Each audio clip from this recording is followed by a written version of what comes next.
ഒരു പ്രത്യേക മതമോ വിശ്വാസ പശ്ചാത്തലമോ ഉള്ളവളായിരുന്നില്ല കരീനോ ഹോഡർ.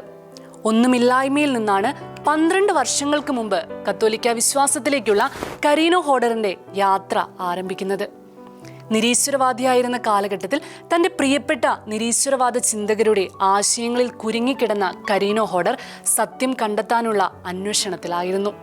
യഥാർത്ഥ ലക്ഷ്യബോധവും ഭൗതിക മഹത്വവും സമഗ്രതയും നിരീശ്വര പ്രസ്ഥാനങ്ങളിൽ കണ്ടെത്തിയെന്ന ചിന്തയിലായിരുന്നു കരീനോ ഹോഡർ. നമ്മുടെ സ്വന്തം ധാർമ്മികത ഉണ്ടാക്കാമെന്നും നമുക്ക് ശരിയായി തോന്നുന്നത് ചെയ്യാമെന്നും അതനുസരിച്ച് ജീവിക്കാമെന്നുമുള്ള ആശയമായിരുന്നു നിരീശ്വര പ്രസ്ഥാനത്തിലെ നേതാക്കൾ മുന്നോട്ട് വെച്ചത്. ഒരു ടീനേജറായി സത്യത്തിനായി തിരയുന്ന എനിക്ക് അത് വലിയ നിരാശയായിരുന്നുവെന്ന് കരീനോ ഹോഡർ പറയുന്നു.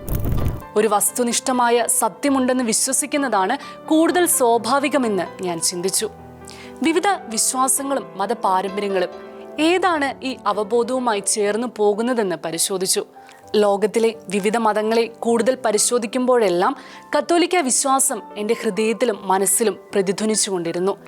പക്ഷേ ഇതെന്നെ പ്രകോപിപ്പിക്കുന്ന ഒന്നായിരുന്നു.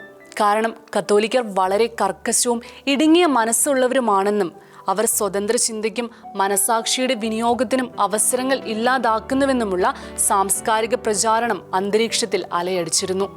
കത്തോലിക്ക വിശ്വാസത്തിലേക്ക് കൂടുതൽ ആഴ്ന്നപ്പോഴെല്ലാം ആ ധാരണ തെറ്റാണെന്ന് തെളിയിക്കപ്പെട്ടുകൊണ്ടിരുന്നു.